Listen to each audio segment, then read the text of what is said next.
요즘 제가 즐겨 듣는 찬양이 있습니다. 요게벳의 노래라는 찬양인데요.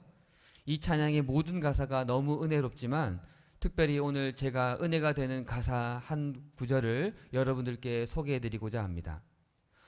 이 가사의 내용은 이렇습니다. 사랑하는 아들을 위협이 가득한 나일 강가에 떠내려 보내며 모세의 엄마 요게벳은 간절히 이렇게 기도하였습니다. 너의 삶의 참주인, 너의 참 부모이신 하나님 그 손에 너의 삶을 맡긴다. 너의 삶의 참주인, 너를 이끄시는 주 하나님 그 손에 너의 삶을 드린다. 우리는 인생을 살아가면서 우리의 삶을 우리가 선택한다고 생각합니다. 그리고 우리가 원하고 우리가 계획한 방향으로 우리의 삶이 진행되지 않고 있다면 그것은 지금 잘못되었다라고 우리는 말합니다. 하지만 오늘 이 예배에 참석하신 우리 성도 여러분, 여러분의 인생들을 한번 뒤돌아보면 어떤 생각이 드십니까? 내가 원하고 내가 계획했던 일들이 다 이루어졌습니까? 그렇게 열심히 계획하고 준비하였는데 내가 계획한 모든 것이 물거품이 되어버린 적이 없으십니까? 내가 원해서 했던 일도 있지만 내가 원하지 않은 일들을 한 적이 얼마나 많이 있습니까? 잘 가고 있다고 생각한 인생에 여러 가지 부딪힘으로 변경되고 그 길의 궤도가 수정된 적이 한두 번이 아닙니다. 계획대로 되어진 것이 별로 없는 인생이라는 것이죠. 그럼에도 불구하고 우리는 계속 계획을 세울 수밖에 없습니다. 여러분들, 내가 세운 계획이 실패되었다고 해서 여러분들 계획을 그냥 다 무시하거나 그냥 막 사는 사람은 아무도 없다라는 것이죠. 우리는 계속 계획을 세울 수밖에 없습니다. 왜 그럴까요? 그랬더니 성도님도 이렇게 말합니다. 목사님, 그냥 살 수 없지 않습니까? 계획 없이 사는 인생이 어디 있습니까? 이렇게 말할 것입니다. 맞습니다. 여기 계신 여러분, 계획 없는 인생은 없습니다. 내가 사랑하는 자녀들에게도 우리 이번 여름방학 때 시간표를 한번 짜보자. 잘 짜서 우리 알찬 방학을 한번 보내보자 라고 말합니다. 그리고 곧 7월, 8월 달 되면 여러분들 여름휴가 가시지 않습니까? 여름휴가 갈 때도 계획을 다 준비합니다. 어디에 가서 무엇을 먹고 어디에서 잠을 자고 어떤 일정으로 여름휴가를 보내겠다. 아니면 여러분들 올 초 한번 생각해 보십시오. 2019년 성국연신 예배를 드리기 전에 수많은 2019년 계획을 여러분들은 준비하였습니다. 왜 그렇습니까? 한 번뿐인 인생이기 때문이죠. 이 한 번뿐인 인생 알차고 행복하게 보내고 싶기 때문입니다.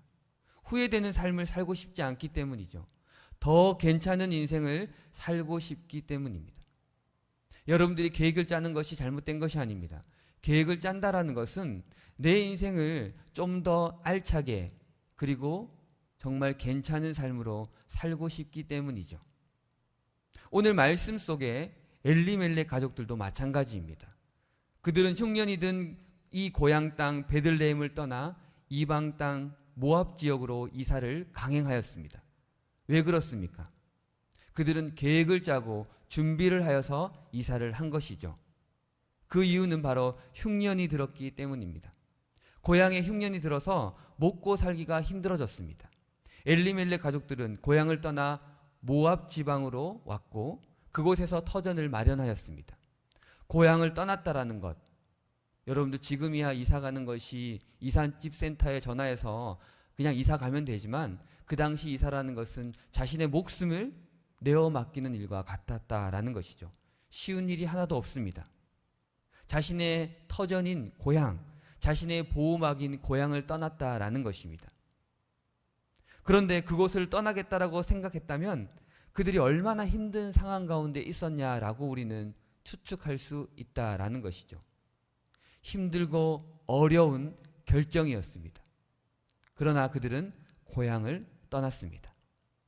그들이 고향을 떠나 모압 땅에 10년이라는 시간을 보냈습니다. 물론 그 사이에 남편을 하늘나라에 보냈고 두 아들이 이방 여자와 결혼을 하였습니다. 그래도 이들은 모압 땅에 잘 정착한 편입니다.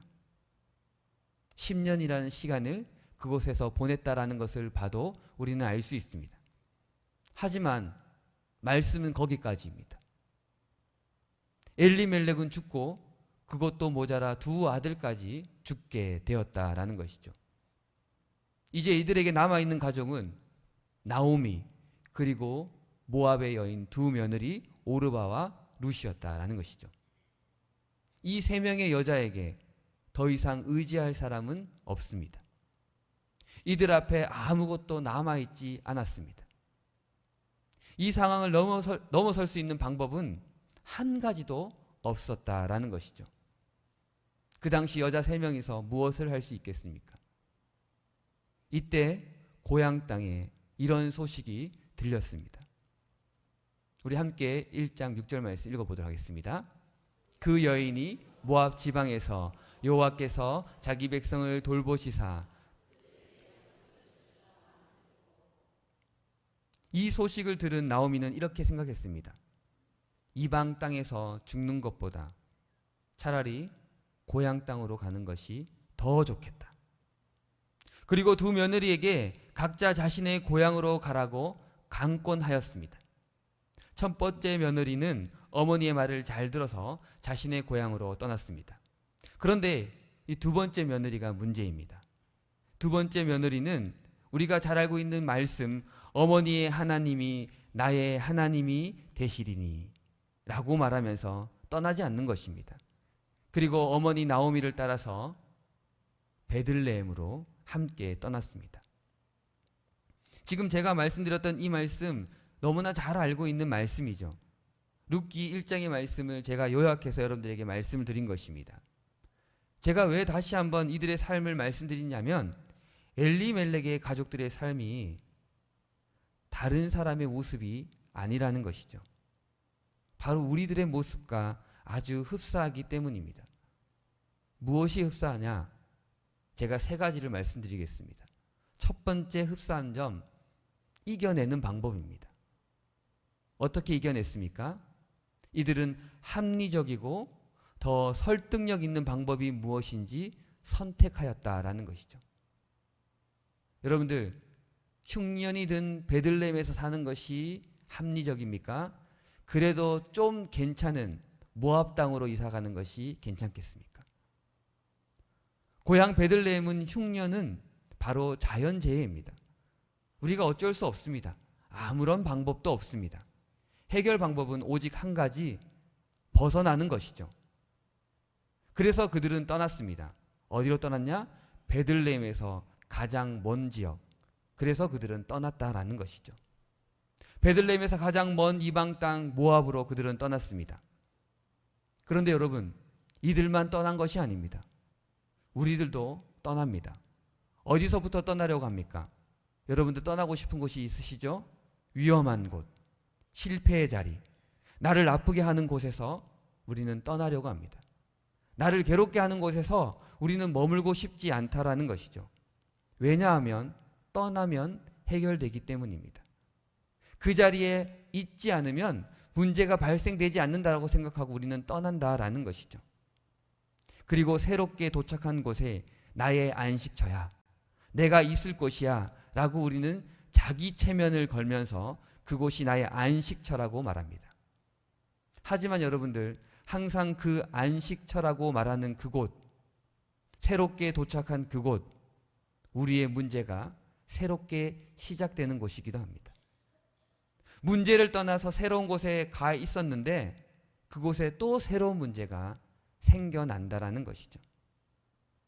위협을 벗어나 안전한 곳이라고 생각한 그곳에서 또 다른 위협을 우리는 늘 만나게 됩니다.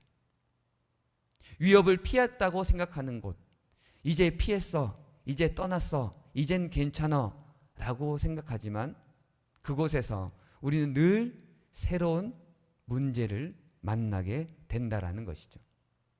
엘리멜렉 가족도 그랬고 우리의 삶도 그렇습니다. 두 번째, 또 흡사한 것이 있습니다. 지금 있는 곳에서 잘 적응하려고 노력한다라는 것이죠. 지금 어느 곳에 있는지보다 어떻게 이겨낼지를 생각한다라는 것입니다. 이들이 간 곳은 바로 모압 지방입니다. 이방 지역이라고 분명히 이들은 알고 있습니다. 모압 땅이라고 성경은 말하고 그들이 떠난 곳 모압 땅이라고 말합니다. 즉 이방 땅이었다라는 것이죠. 하지만 이들의 현실 속에서 이방 지역에 살고 있는 것이 무엇이 문제이겠습니까? 이곳에 왔으니 어떻게든지 잘 버텨야 합니다. 무슨 방법을 사용해서든지 꼭 살아남아야 합니다. 이들이 이방 여인과 결혼하는 것이 뭐가 문제이겠습니까? 잘 살면 되죠. 우리 아들 결혼해서 아들 낳고 잘 살면 되는 것이죠. 새로운 직장, 새로운 학교, 환경에 적응하는 것이 무엇이 문제이겠습니까? 잘 적응하면 되는 것이죠. 여러분들 잘 적응하면 되는 것입니까? 그런데 문제는 내 신앙을 잠시 내려놓고 적응하는 것이 문제입니다. 잘 적응하는 것이 문제가 아니라 내 신앙을 내려놓고 그곳에 모든 것을 쏟아부은 것이 문제라는 것이죠. 이 가족의 문제점은 모압 땅을 떠나서 그곳에서 너무나 잘 적응하려고 노력했다라는 것입니다. 그래서 아들이 이방 여인과 결혼하는 것이 뭐가 대수입니까? 이방 땅에 떠나서 살아가는 것이 뭐가 대수입니까? 지금 배고픈 거 해결하고 흉년을 해결하는 것이 문제이지요. 이들의 모습이 곧 우리의 모습이 아닐까 생각합니다. 이들의 공통점 세 번째는 무엇이냐? 문제는 그래도 실패했다라는 것입니다. 고통에서부터 불편함에서부터 어려움에서부터 떠났습니다. 그리고 새로운 곳에서 열심히 적응하며 살아갔습니다. 노력하지 않은 것이 아닙니다. 얼마나 열심히 노력한지 모릅니다. 그런데 여러분, 엘리멜렉 가족은 모든 것을 다 잃어버렸습니다. 여러분 그렇게 열심히 했는데요. 여기 계신 분들 열심히 살지 않으신 분 없으시지 않습니까? 우리의 인생을 우리는 너무나 열심히 살아갑니다. 최선을 다합니다. 실패하지 않으려고요. 나의 모든 것을 쏟아붓습니다. 그런데 우리는 다시 실패하였습니다. 그렇게 열심히 했는데 실패하였습니다. 모든 것을 포기하고 싶어집니다. 실패해서 다시 회복해서 열심히 했는데 또 실패하고 또 다시 회복하려고 했는데 또 실패하고 이제는 포기하고 싶은 생각이 문득문득 들 때가 있습니다. 그런데 여러분 이럴 때 갈 곳이 있다는 것 얼마나 감사한지 모릅니다. 여러분들 우리에겐 갈 곳이 있습니다. 좀 부끄럽긴 합니다. 하지만 내가 최선을 다했는데 실패했으니 원래의 자리로 돌아가면 됩니다. 여러분들 원래 계시던 자리로 돌아오시면 됩니다. 바로 주님의 품 안으로 돌아오시면 된다라는 것이죠. 여러분 이 모습 너무 익숙하지 않으십니까? 나의 방법대로 살아가고 나의 노력대로 살아가고 그런데 나는 실패하고 그래서 다시 돌아오고 다시 돌아와 보니까 또 익숙합니다. 그래서 우리는 또 나의 방법을 찾아갑니다. 그리고 또 실패합니다. 열심히 노력하는데 실패합니다. 그런데 또 다시 돌아옵니다. 바로 우리의 신앙의 모습입니다. 아니 우리의 삶의 모습이 여기에 있습니다. 그런데 여러분 우리가 정말 감사한 것이 무엇입니까? 이렇게 고향으로 돌아왔더니 10년 만에 고향으로 돌아왔더니 고향 사람들이 나오미를 반기고 있습니다. 우리 19절 말씀 우리 다 같이 읽어보겠습니다.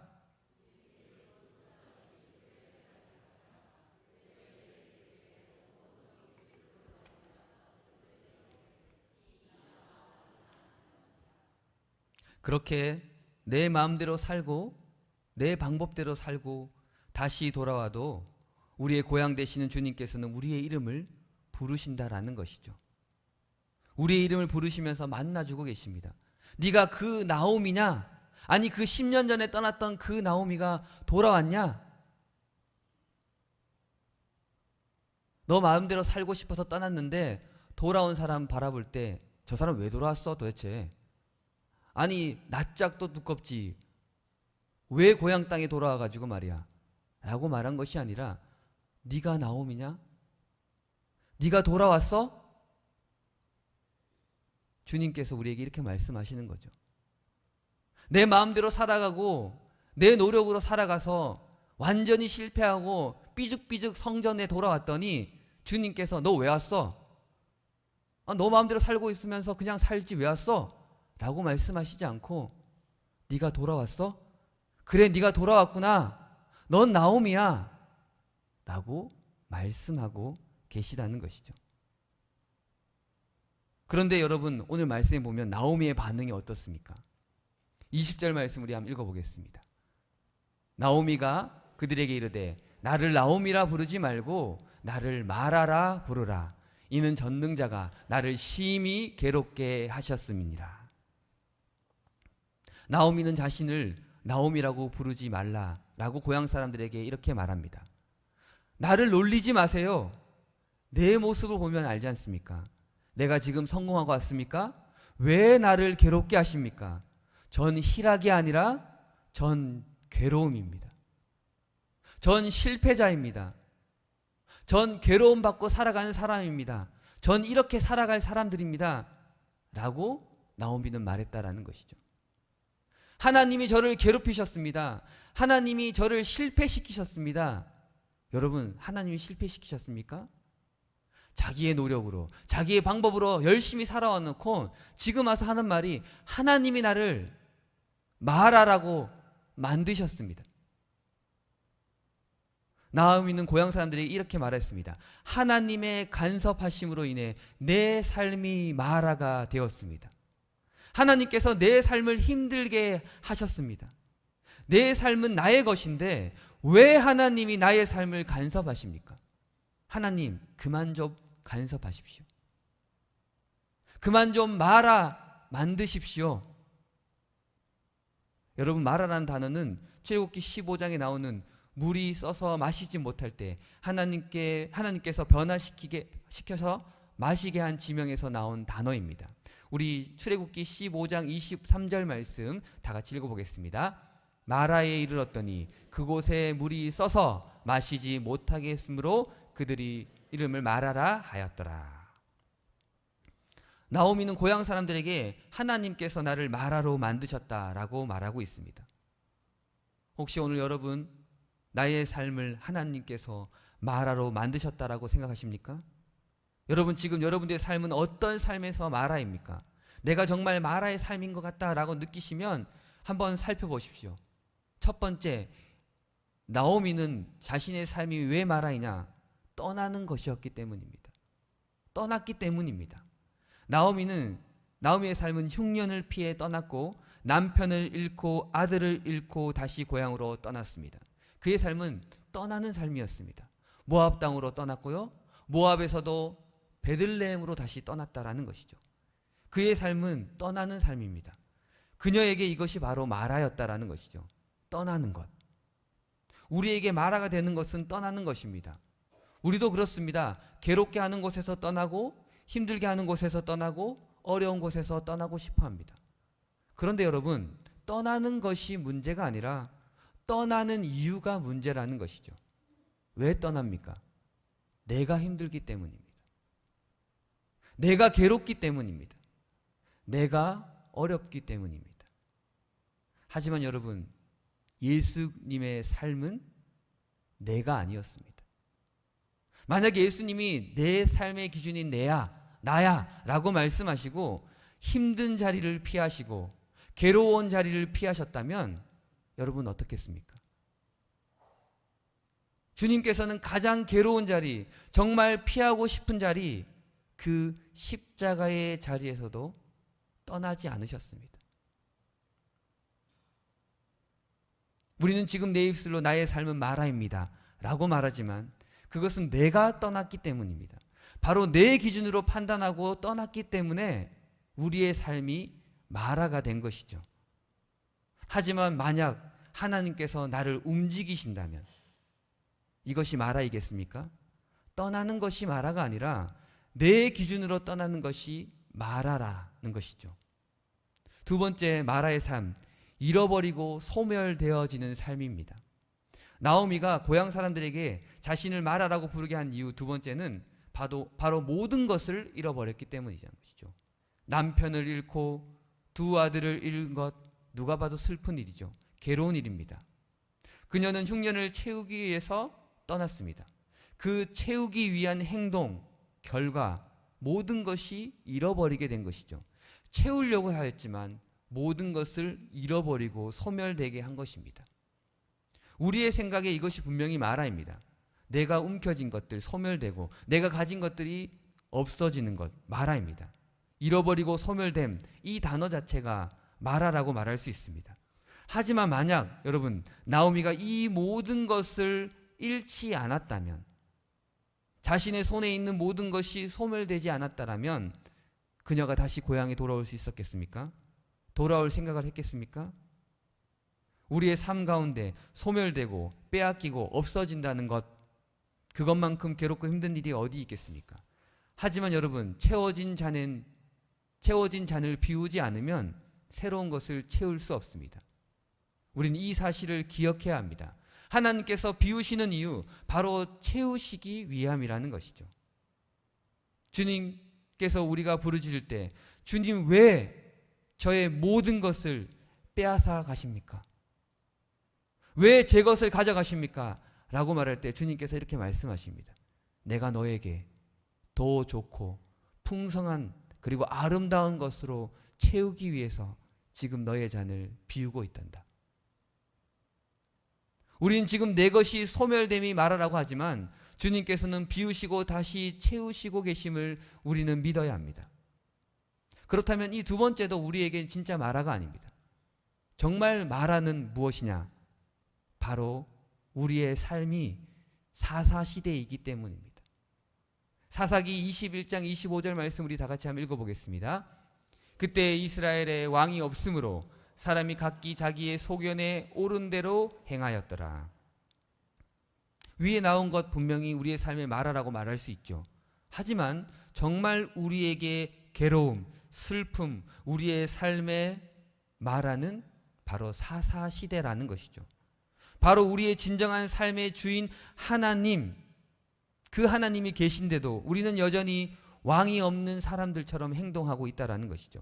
이스라엘 백성들에게는 처음부터 계속 그들에게 왕이 계셨습니다. 하지만 그들은 왕이 없는 사람들처럼 자기의 소견대로 살아왔다라고 성경은 말하고 있다는 것이죠. 여러분들, 지금 여러분들의 삶은 어떻습니까? 여러분들의 삶이 마라라고 느껴지십니까? 그러면 저는 여러분들에게 이렇게 말하고 싶습니다. 여러분들의 왕이 누구입니까? 여러분들의 왕은 누구십니까? 내가 떠났기에 내 것이 소멸되었기에 마라가 아니라 우리의 삶이 마라인 것은 바로 내 삶의 왕이 없는 사람들처럼 내 소견대로 살고 있기 때문입니다. 주님께서 나에게 마라의 삶을 주셨다고 고백하는 나오미, 사실 그녀의 삶이 마라인 것은 바로 하나님을 자신의 주인으로 삼지 않고 자신이 주인으로 살았기 때문이죠.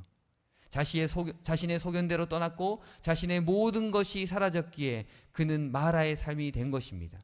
자신이 나의. 사랑하는 성도 여러분, 여러분의 왕은 누구십니까? 여러분들의 왕은 여호와 하나님이 되어야 합니다.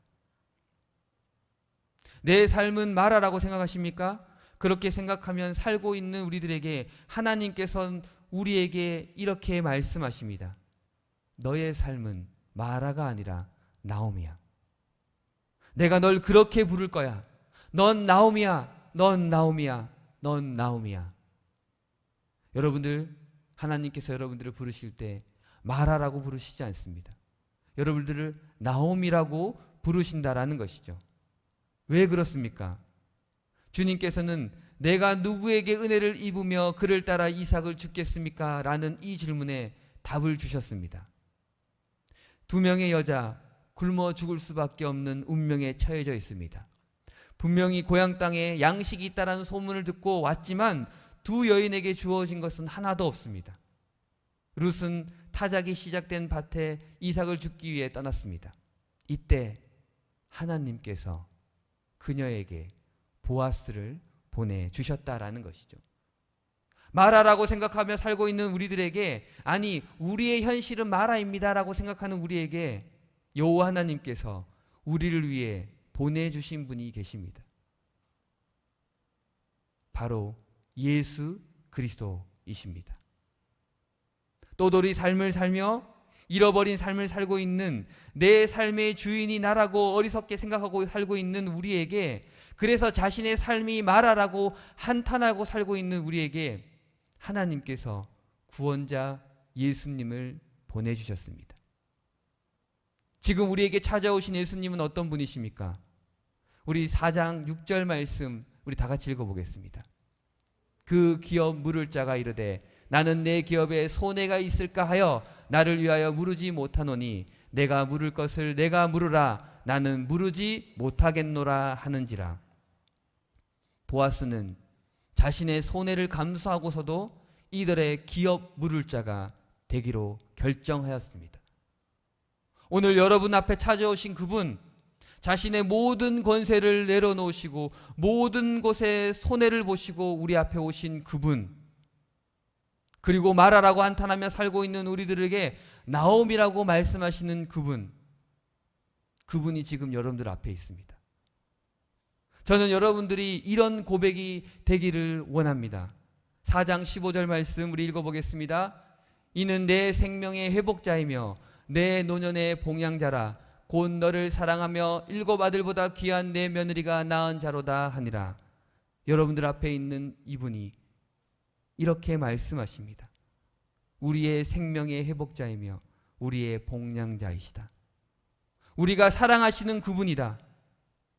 오늘 우리는 내 인생이 왜 이렇게 마라의 인생입니까? 라고 생각할 때 우리에게 여호와 하나님께서 우리의 향해 이렇게 말씀하고 계십니다. 난 한 번도 널 마라라고 말하지 않았다. 난 널 나옴이라고 항상 불렀어. 여러분들의 삶은 나옴이입니다. 마라가 아닙니다. 제가 사진 한 장을 보여드리겠습니다.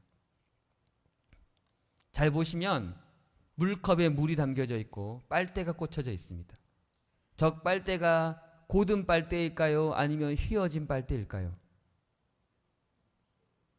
예. 과학 시간에 공부 안 하셨군요. 예. 저 빨대는 고든 빨대입니다. 저 빨대를 저 물속에 넣으면 저렇게 꺾여져 보입니다. 저것을 과학적 용어로 뭐냐면 굴절이라고 말합니다. 예. 왜냐하면 매질이 다른 두 물체가 만난 그 지점이 꺾여져 보인다라는 것이죠. 분명히 꺾여 있지 않은 빨대입니다. 그런데 그 빨대가 공기와 물이 만나는 그 지점이 딱 되는 순간 꺾여져 보이는 것이죠. 그런데 여러분들, 이 빨대가 안 꺾여 보이는 부분이 있습니다. 어디입니까? 제가 따로 딱 잘라놨습니다. 어디입니까? 물속 안입니다. 물론 공기죠. 공기 밖에서 곱게 보이잖아요. 맞습니다. 그건 맞습니다. 그런데 여러분들 물속 안을 보십시오. 물속 안이 꺾여져 보이십니까? 곱게 뻗어져 있습니다. 우리의 인생이 굴절되어 보이고 꺾여 보이는 것, 성질이 다른 두 매질 사이에 놓여져 있기 때문이죠. 내 인생이 왜 이렇게 꺼여져 있어? 내 이렇게 왜 인생 꺾여져 있어? 내 인생 왜 이래? 제가 답을 드립니다. 여러분들, 성질이 다른 두 매질 사이에 우리의 인생을 놓였기 때문입니다. 세상이라는 곳에 내 마음의 반을 남겨두고 거룩한 하나님 성전 앞에 내 마음의 반을 남겨두었기 때문입니다. 그래서 여러분들의 인생이 항상 꺾여져 보이고 불편해 보이고 어렵게 보인다라는 것이죠. 그러나 여러분, 만약 여러분의 마음이 온전히 하나님 안에, 영원한 우리의 생명의 회복자 안에 있기만 하면 그 모든 것은 사라지고 곱게 보여지는 빨대처럼 여러분들의 인생은 그렇게 보여질 것입니다. 만약 우리가 주님 안에 완전히 잠기게 되면 우리의 인생은 굴절되어 보이거나 꺾여 보이지 않는다라는 것이죠. 사랑하는 성도 여러분, 주님 앞에 완전히 잠겨 사는 여러분 되기를 간절히 소원합니다. 여러분들의 삶이 주님 안에 있기를 소원합니다.